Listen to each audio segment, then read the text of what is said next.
അഭിനന്ദ്, ഇപ്പോൾ രണ്ട് നേതാക്കൾ പുറത്തിറങ്ങിയിരിക്കുന്നു. ഇനി ആരൊക്കെ അവിടെ നിന്ന് ഇറങ്ങാനിരിക്കുന്നു?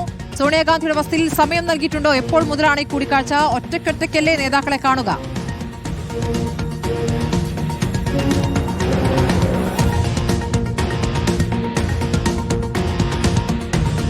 നേതാക്കളെ ഡൽഹിക്ക് വിളിപ്പിച്ചുള്ള അവസാനവട്ട ചർച്ചകളിലേക്ക് ഹൈക്കമാൻഡ് കടക്കുകയാണ്. സോണിയാഗാന്ധിയുടെയും പ്രിയങ്ക ഗാന്ധിയുടെയും നിലപാടും ഇക്കാര്യത്തിൽ നിർണായകമാകും എന്നുള്ളതാണ്. നോബിൾ വാരിക്കാരിലേക്ക്. നോബിൾ, ഇപ്പോൾ സോണിയാഗാന്ധി രാഹുൽ ഗാന്ധിയാണോ തുടക്കത്തിൽ നേതാക്കളുമായി ചർച്ച നടത്തുക? സോണിയാഗാന്ധി നേതാക്കൾ പ്രത്യേകം കാണുന്നുണ്ടോ? എങ്ങനെയാണ് ഈ ചർച്ചയുടെ ഒരു രീതി? എങ്ങനെയാണ്? ഖർഗെ ഇന്ന് തന്നെ ചാർട്ടേഡ് വിമാനത്തിൽ ഡൽഹിയിലേക്ക് എത്തുകയും ചെയ്യുന്നു.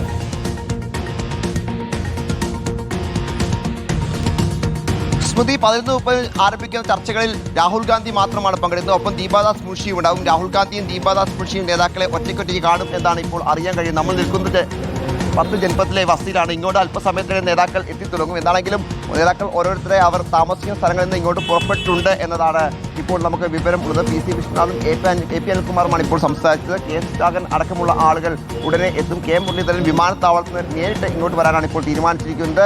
എന്തായാലും സോണിയാഗാന്ധി ഈ ചർച്ചകളിൽ നേരിട്ട് ഒന്നും ഇടപെടില്ല എന്ന വിവരമാണ് നമുക്ക് ഉള്ളത്. സോണിയാഗാന്ധിയുമായി നേതാക്കൾ കൂടിക്കാഴ്ചയും എന്താണെങ്കിലും നിശ്ചയിച്ചിട്ടില്ല. രാഹുൽ ഗാന്ധി മാത്രമാണ് ഇപ്പോൾ നേതാക്കളെ കാണുകയും സംസാരിക്കുകയും ഉള്ളൂ എന്ന് അറിയാൻ കഴിയുന്നു. അതിനുശേഷം നേതാക്കളുടെ അഭിപ്രായങ്ങളെല്ലാം രേഖപ്പെടുത്തി പിന്നീട് വൈകിട്ട് മല്ലികാർജ്ജുൻ ഖാർഗെയുമായി രാഹുൽ ഗാന്ധി കൂടിക്കാഴ്ച നടത്തും. ആ കൂടിക്കാഴ്ചയിൽ ഈ തീരുമാനം എന്താണെങ്കിലും ഉണ്ടാകും. ഹൈക്കമാൻഡ് എന്താണ് കേരളത്തിലെ മുഖ്യമന്ത്രിയുടെ കാര്യത്തിൽ തീരുമാനം എടുക്കാൻ പോകുന്ന തീരുമാനം എന്താണെങ്കിലും അതിൻ്റെ ഔദ്യോഗിക തീരുമാനമായി അവസാന തീരുമാനമായി അത് പുറത്തേക്ക് വരും എന്നാണ് ഇപ്പോൾ നമുക്ക് വിവരങ്ങൾ ഉള്ളത്. എന്താണെങ്കിലും 10 ജനപത്ത് കേന്ദ്രീകരിച്ചുകൊണ്ടാണ് ഇന്നിപ്പോൾ പ്രധാന അഭിപ്രായങ്ങൾ ശേഖരിക്കുക. പ്രധാനപ്പെട്ട നേതാക്കൾ തന്നെയാണ്. പ്രത്യേകിച്ച് K Muraleedharan, K Sudhakaran, MM Hasan, VM Sudheeran എന്താണെങ്കിലും 11:30 യോഗത്തിന് അദ്ദേഹത്തെ എത്താൻ കഴിയില്ല. അദ്ദേഹത്തിന് സമയം നൽകിയിരിക്കുന്നത് 3:30 അദ്ദേഹം 2 മണിയോടെ മാത്രമാണ് ദില്ലിയിലേക്ക് എത്തുകയുള്ളൂ. 3:30 യോഗത്തിലായിരിക്കും അദ്ദേഹം പങ്കെടുക്കുക. നേതാക്കളെ ഒറ്റയ്ക്ക് മാത്രമാണ് ഇന്നിപ്പോൾ കാണാൻ സാധ്യത ഉള്ളത് എന്നാണ് നമുക്ക് അറിയാൻ കഴിയുന്നത്. രാവിലെ പല നേതാക്കളുടെയും പ്രതികരണം നമ്മൾ കേട്ടതാണ്. ആ നേതാക്കളുടെ പ്രതികരണങ്ങൾ കൃത്യമായി തന്നെ വ്യക്തമാണ്. അവർ ആർക്കാണ് പിന്തുണ നൽകുന്നത്. ഏറെക്കുറെ മുഴുവൻ നേതാക്കളും KC വേണുഗോപാലിനെ പിന്തുണയ്ക്കുന്ന സാഹചര്യത്തിലേക്ക്, അല്ലെങ്കിൽ ഭൂരിഭാഗം നേതാക്കളും അങ്ങനെ ഒരു പിന്തുണയിലേക്ക് പോകുന്ന സാഹചര്യമാണ് എന്താണെങ്കിൽ നിലവിൽ ഉള്ളത്. MLA-മാരുടെ പിന്തുണ ഇതിനോടൊപ്പം തന്നെ KC നേടിക്കഴിഞ്ഞു. MP-മാരുടെ പിന്തുണയുണ്ട്. ഒപ്പം മുതിർന്ന നേതാക്കളുടെ പിന്തുണ നേടുകയാണെങ്കിൽ സ്വാഭാവികമായും KCക്ക് മറ്റ് പ്രതിസന്ധികൾ ഒഴിവാക്കാം എന്നാണ് ഹൈക്കമാൻഡ് വിലയിരുത്തുന്നത്. ഹൈക്കമാൻഡും ആ പഴി കേൾക്കേണ്ടി വരില്ല. പ്രത്യേകിച്ച് അടിച്ചേൽപ്പിച്ചതാണ് ഈ മുഖ്യമന്ത്രി സ്ഥാനം എന്ന പഴി ഹൈക്കമാൻഡും ഒഴിവാക്കാൻ കഴിയും എന്നാണ് അവരുടെ വിലയിരുത്തൽ. റോഷിബാൽ, ഇപ്പോൾ നേതാക്കളുടെ നീക്കങ്ങളാണ് പ്രധാനം. എങ്ങനെയൊക്കെയാണ് ആ നീക്കങ്ങൾ? ഈ 3 നേതാക്കൾക്കും ലഭിക്കുന്ന പിന്തുണ സംബന്ധിച്ച് ഇപ്പോൾ ഡൽഹിയിൽ വിളിപ്പിച്ച നേതാക്കളിൽ ഭൂരിപക്ഷവും KCക്കൊപ്പമാണ് എന്നുള്ള കാര്യം വ്യക്തമാണ്. പക്ഷേ മുതിർന്ന നേതാക്കളിൽ കൂടുതൽ പേർ VD സതീശന് പിന്തുണ നൽകുന്നുമുണ്ട്. അപ്പോൾ ഇതിൽ എന്തിനാണ് ആത്യന്തികമായി ഹൈക്കമാൻഡ് പ്രാധാന്യം നൽകുക? അന്തിമ തീരുമാനത്തിലേക്ക് എത്തുമ്പോൾ ഏതിനാണ് പ്രാധാന്യം നൽകുക? ഈ MLA-മാരുടെ പിന്തുണയും അതിനോട് ചേർത്ത് വെക്കാവുന്ന പിന്തുണയും എന്ന രൂപത്തിലായിരിക്കുമോ എന്നതൊക്കെ അറിയേണ്ടതുണ്ട്. ഒപ്പം തന്നെ ഘടകകക്ഷിയുടെ നിലപാടും പ്രധാനമാണല്ലോ. ഇപ്പോൾ ലീഗിൽ നിന്നും മറിച്ചൊരു നിലപാടുണ്ടാകാനുള്ള സമ്മർദ്ദങ്ങളുണ്ട് എന്നുള്ള വാർത്തകൾ കഴിഞ്ഞ ദിവസം വന്നിരുന്നു. ഹൈക്കമാൻഡ് ഇപ്പോൾ ഘടകകക്ഷികളുമായി ബന്ധപ്പെട്ട് എടുക്കുന്ന നിലപാടും എന്താകും ഋഷിപാൽ?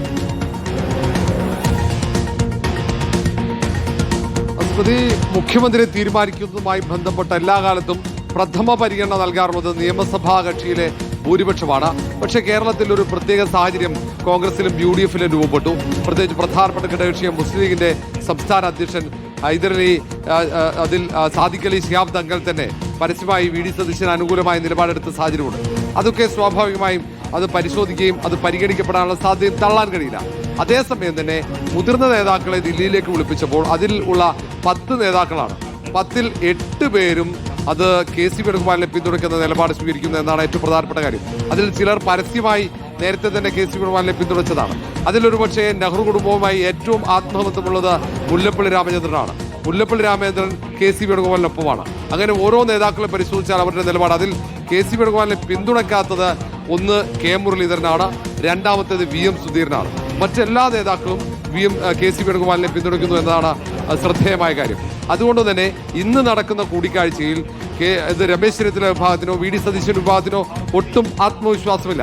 പക്ഷെ അവരെ സംബന്ധിച്ചിടത്തോളം നേരത്തെ മുസ്ലിം ലീഗ് സ്വീകരിച്ച നിലപാട്, അതേപോലെ തന്നെ ജനകീയ വികാരം, ഇതൊക്കെയാണ് VD സതീശന്റെ ആത്മവിശ്വാസം. അതേസമയം തന്നെ രമേശ് ചെന്നിത്തല സീനിയോറിറ്റിയും സോണിയാഗാന്ധിയുടെ നിലപാടുമാണ്. കാരണം ദീർഘകാലം നെഹ്റു കുടുംബവുമായുള്ള ആത്മബന്ധത്തിന് മാത്രമല്ല രാജീവ് ഗാന്ധിക്കൊപ്പം ദീർഘകാലം പ്രവർത്തിച്ചത് കൃത്യമായി സോണിയാഗാന്ധിക്ക് അറിയാം. അങ്ങനെ ഒരു അർഹത തനിക്കുണ്ട് എന്ന് രമേശ് ചെന്നിത്തല കരുതുന്നു. അതുകൊണ്ട് അവസാന ഘട്ടത്തിൽ രമേശ് ചെന്നിത്തലയ്ക്ക് അനുകൂലമായ നിലപാട് സ്വീകരിച്ചേക്കും സോണിയാഗാന്ധി എന്ന പ്രതീക്ഷയാണ് ചെന്നിത്തല ക്യാമ്പിനുള്ളത്. അതേ സമയത്ത് തന്നെ KC വേണുഗോപാൽ ക്യാമ്പ് മുഖ്യമന്ത്രി പദം ഉറപ്പിച്ച് ആഘോഷങ്ങൾക്കുള്ള തയ്യാറെടുപ്പുകൾ തുടങ്ങിക്കഴിഞ്ഞു എന്നാണ് ഏറ്റവും കൗതുകകരമായ കാര്യം. ഇന്ന് രാത്രിയോടെ പ്രഖ്യാപനമുണ്ടാകും. ഇന്ന് വലിയ ആഹ്ലാദ പ്രകടനങ്ങൾക്ക് ഒരുക്കങ്ങൾ KC ക്യാമ്പ് ഇതിനോടകം തുടങ്ങിക്കഴിഞ്ഞു. അത് MLA-മാരിൽ 63 MLA-മാരിൽ ബഹുഭൂരിപക്ഷം MLA-മാരും പിന്തുണച്ചു എന്നതിന്റെ ആത്മവിശ്വാസമാണ് അവർക്കുള്ളത്. മുതിർന്ന നേതാക്കൾ ഭൂരിഭാഗവും KC വേണുഗോപാലിനൊപ്പം അണിനിരക്കുന്നു. യുവ നേതാക്കളടക്കം MP-മാരടക്കം KC വേണുഗോപാൽ, ഇപ്പോൾ ഷാഫി പറമ്പിലാകട്ടെ, അങ്ങനെ തുടങ്ങിയ ഓരോ MP-മാരും ഇപ്പോൾ വർക്കിംഗ് പ്രസിഡന്റുമാർ 3 പേരാണ്. അതിൽ PC വിശ്വനാഥും ഒപ്പം AP അനിൽകുമാറും ഷാഫി പറമ്പിലും. അതിൽ AP അനിൽകുമാർ സ്വാഭാവികമായും KC ഗ്രൂപ്പാണ്.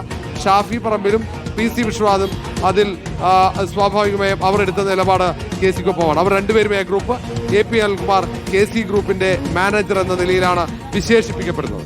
ഏതായാലും ഇങ്ങനെ നേതാക്കളുടെ നിലപാടൊക്കെ KC വേണുഗോപാലിനൊപ്പം പോകുമ്പോൾ സ്വാഭാവികമായി ഹൈക്കമാൻഡ് മുകളിൽ സമ്മർദ്ദമേറുകയാണ്. പക്ഷേ ഹൈക്കമാൻഡ് ആ തീരുമാനമെടുത്താൽ അത് തങ്ങളുടെ ഏകപക്ഷീയമായ തീരുമാനം അല്ല എന്ന് വരുത്താൻ വേണ്ടിയാണ് ഇന്ന് കൂടുതൽ നേതാക്കളെ, മുതിർന്ന നേതാക്കളെ, മുൻ KPCC അധ്യക്ഷന്മാരെ അടക്കം ദില്ലിയിലേക്ക് വിളിപ്പിച്ചത് എന്നാണ് കരുതുന്നത്. അപ്പോൾ ഈ നേതാക്കളുടെ കൂടെ നിലപാട് അറിഞ്ഞു കഴിഞ്ഞാൽ സ്വാഭാവികമായും ഹൈക്കമാൻഡ് പ്രഖ്യാപനം വരുമ്പോൾ എല്ലാവരോടും കൂടിയാലോചന നടത്തി ആണ് ഇങ്ങനെ ഒരു തീരുമാനം പ്രഖ്യാപിക്കുന്നത് എന്ന് വരുത്തി തീർക്കാൻ ഹൈക്കമാൻഡിന് കഴിയും. പക്ഷേ VD സതീശൻ ക്യാമ്പിനും രമേശ് ചെന്നിത്തല ക്യാമ്പിനൊക്കെ ഈ കാര്യത്തിൽ കടുത്ത അസംതൃപ്തിയുണ്ട്. പ്രത്യേകിച്ച് ഇതിൽ തിരുവഞ്ചൂർ രാധാകൃഷ്ണൻ എന്തിനു ഉൾപ്പെടുത്തിയെന്ന ചോദ്യം ഉയർത്തുന്നു. വർക്കിംഗ് പ്രസിഡന്റുമാരെ എന്തിനു ഉൾപ്പെടുത്തിയെന്ന ചോദ്യങ്ങൾ അവർ ഉയർത്തുന്നു. പക്ഷേ ഹൈക്കമാൻഡിനെ സംബന്ധിച്ചിടത്തോളം അവർ പറഞ്ഞത് മുതിർന്ന നേതാക്കൾ, അങ്ങനെയെങ്കിൽ എന്തുകൊണ്ട് PJ കുര്യാനെ വിളിച്ചില്ല എന്ന ചോദ്യം ഇവർ ഉയർത്തുന്നു. ശശി തരൂരിനെ എന്തുകൊണ്ട് വിളിച്ചില്ല, കൊടിക്കുന്നിൽ സുരേഷിനെ വിളിച്ചില്ല, അങ്ങനെയുള്ള ചോദ്യങ്ങൾ ശരി